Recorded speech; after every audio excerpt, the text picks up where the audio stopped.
Makes sense. There's this one time, one of the creepiest places we've ever been is kind of a story like that. Have you ever heard of the Villisca Axe murders?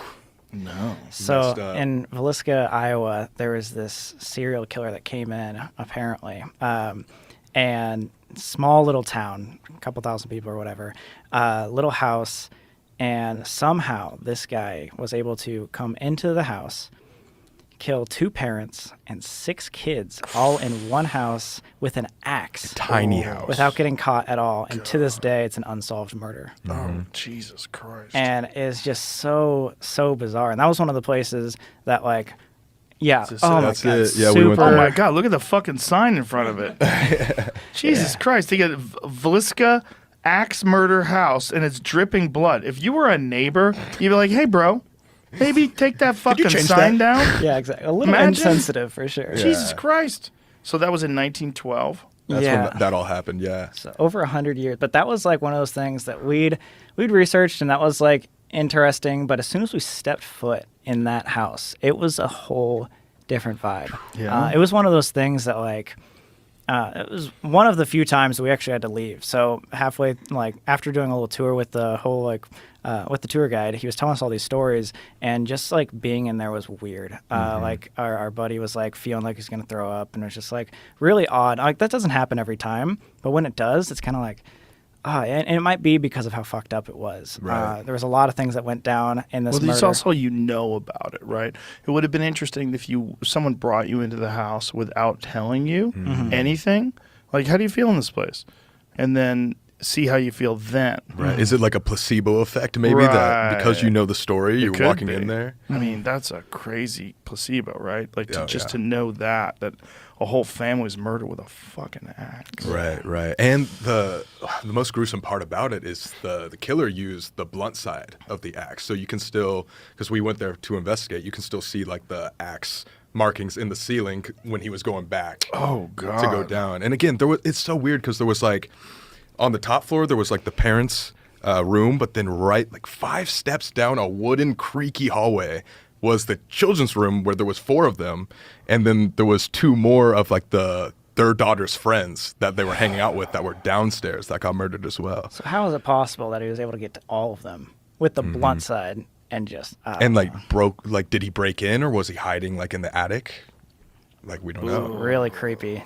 Yeah, I think So that was the one that got you the most? Yeah. Like and that, Conjuring. that like true crime world is like really, really messed up. Cause like, again, like the stories you hear too, and the allegations of these people is like, oh God. Cause for that particular axe murder, the little girls downstairs apparently were the last ones getting killed. And because of that, the killer was apparently reported that he like would, and this is like really disturbing. Yeah, trigger warning. Yeah. Like would, like, unclothe the little girls, and he sat there and he pleasured himself in front of these like dead with like people. a big like slab of bacon. It was like those types of gruesome With a stories. big slab of bacon, A big slab too? of bacon.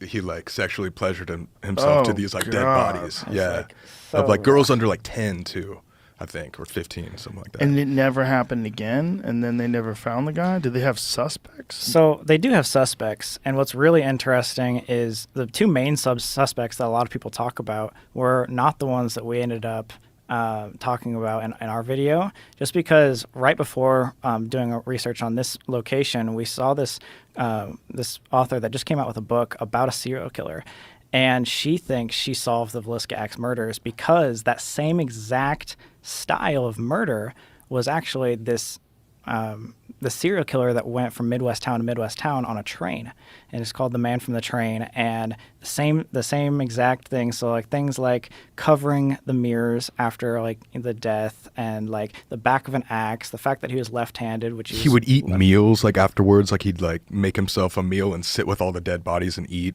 Yeah, cover up every like window because he was like ashamed that if he saw his reflection or something like that. And every single spot that this traveling serial killer went to would cover the windows and do weird things like that, bacon and ritual all that things. stuff. Yeah. So how many different times did this guy supposedly do this? I don't know. I think he did a lot. Like this specific Dozens, serial killer right? did like dozens of times. But the 2 main With suspects, axes. Yeah, with axes, which is weird. And then they explained to us why. And this is a little gruesome too, but if you do the sharp side of an axe, it'll get stuck in your skull. But if you destroy the skull with the back side, the blunt side, then you can pick up the axe faster. And it was like, ugh, God, like that's so Oh yeah, and we gross. thought like we were Gruesome. like maybe he drugged the family beforehand or like chloroformed them or something, and there was no sign of like any drugs like used. It's so weird. According to the book, The Man on the Train, they describe him for being responsible for up to, feeling certain that Mueller committed 14 family murders totaling 59 victims, less certain varying degrees of his involvement, and another 25 family murders totaling an additional 94 victims. Wow. Oh my god! And there's even this one guy. in Germany they think might have been attached to Do you have a photo of this guy? it. I don't think so. I don't think so. So what was his name? Mueller. Like Paul Paul Mueller Mueller. or something. And why did they think it was him specifically? Did he get arrested? I'm just looking at the Wikipedia that breaks down the book. He so just like I have to buy the book. the style of the murders were so similar, and the two other main suspects that they hadn't murdered anybody previously, and so Yeah. this guy just coming in train by train to all these different cities. Yeah, the other suspects were just like not as intense, I guess you could say. Where it was like there was like this one guy named like Jones, I believe, who was just a businessman that maybe had like some rivalry in business with the family, but wouldn't result to like murder for that. And then there was also just like a creepy reverend who was like a peeping tom sort of character that was just like the town creep that everybody thought it was. Here's the main thing on why I guess they think that.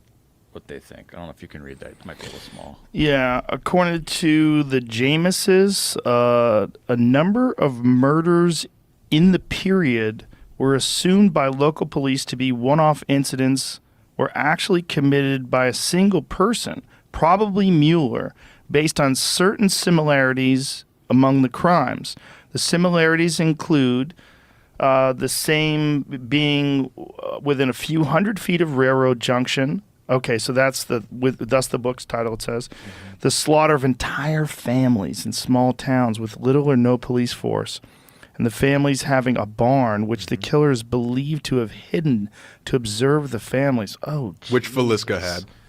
Oh Yeah. my god, Yep. that's so fucking. Imagine Messed up. this guy like waiting in the barn, watching the family go to sleep. For how many days, before he did it? And they were all at Ugh. church service before it all happened as well, which is course. horrible. Yeah. Jesus Add Christ. insult to Yeah. injury. So that one particular, you felt something when you were in that place. I mean, you just walk in and it just feels, it's hard to explain, but you can feel the negativity in the air where it's almost like, as crazy as it sounds like, the air feels thicker in a way.